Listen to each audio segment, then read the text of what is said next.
Jumat 19 November pukul 8 malam live di Kompas TV. Valencia Kim, seorang istri yang dituntut 1 tahun penjara karena memarahi suami di Karawang, menjalani sidang pembelaan. Sambil menangis, Valencia membacakan pembelaannya yang berjudul Habis Gelap, Terbitlah Teror. Dalam pledoi, Valencia menggambarkan kondisinya pasca perceraian yang kerap diteror oleh sang suami. Sedikitnya 3 kali, Chan Yuching, sang mantan suami, melaporkan Valencia ke polisi.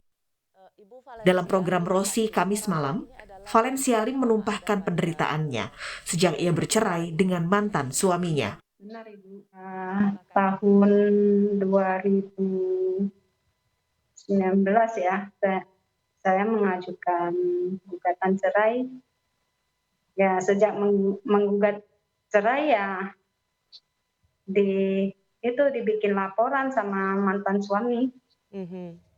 Nah, dibilang pemalsuan surat, padahal itu mobil kan beli sendiri.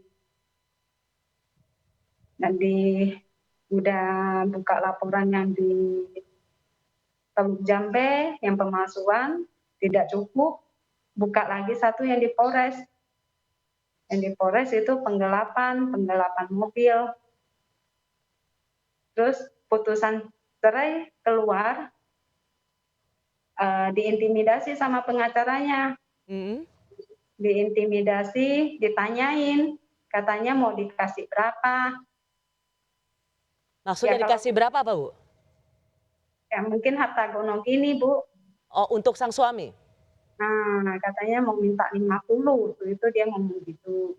Saya jawabnya kalau mau minta gitu ya lewat pengadilan aja, digugat aja, nggak apa kok. Tapi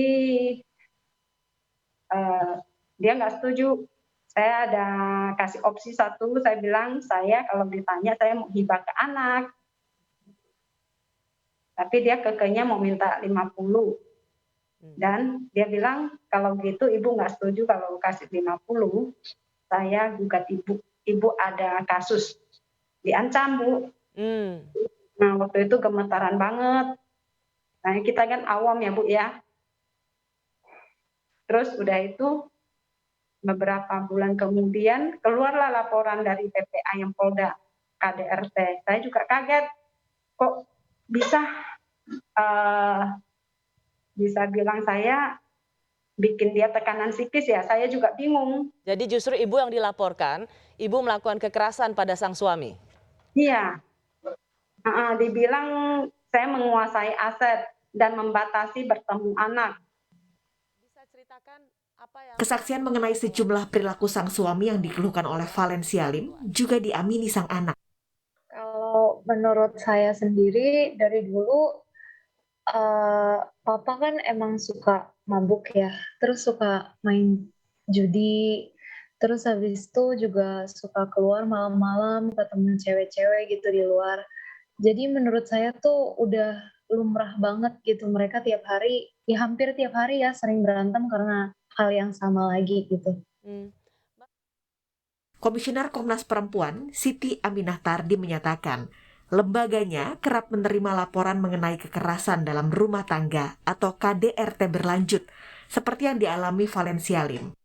Menurut Siti, sebagai korban KDRT berlanjut, tidak seharusnya Valencia Lim dijadikan tersangka. Tapi sebenarnya kasus ini tidak hanya dialami oleh Ibu Valencia. Komnas Perempuan menerima banyak laporan bagaimana korban KDRT mengalami kriminalisasi yang menurut kami ini adalah bentuk reviktimisasi terhadap korban KDRT yang dilakukan oleh suami atau mantan suami. Nah, apa yang terjadi pada Ibu Valencia ini kan sebenarnya adalah bentuk KDRT berlanjut.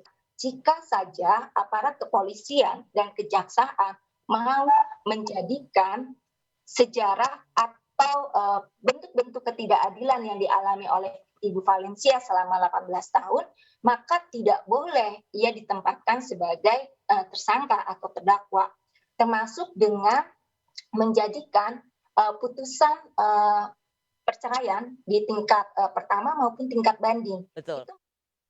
Proses peradilan sejak dari penyidikan hingga penuntutan terhadap Valencia Lim tak hanya melukai rasa keadilan masyarakat, tapi juga menyita perhatian Kejaksaan Agung. Jaksa Agung, ST Burhanuddin memerintahkan eksaminasi khusus terhadap 9 orang jaksa dari Kejaksaan Tinggi Jawa Barat dan Kejaksaan Negeri Karawang dan 9 jaksa penuntut umum karena dinilai tidak memiliki rasa peka krisis dan penuntutan tak sesuai pedoman Jaksa Agung. Selain Kejaksaan Agung, Polri juga turut merespon 3 orang penyidik Direktorat Reserse Kriminal Umum Polda Jawa Barat yang menyidik Valencia Lim telah dimutasi dan kini menjalani pemeriksaan oleh Divisi Propam Polda Jabar. Tim Liputan, Kompas TV.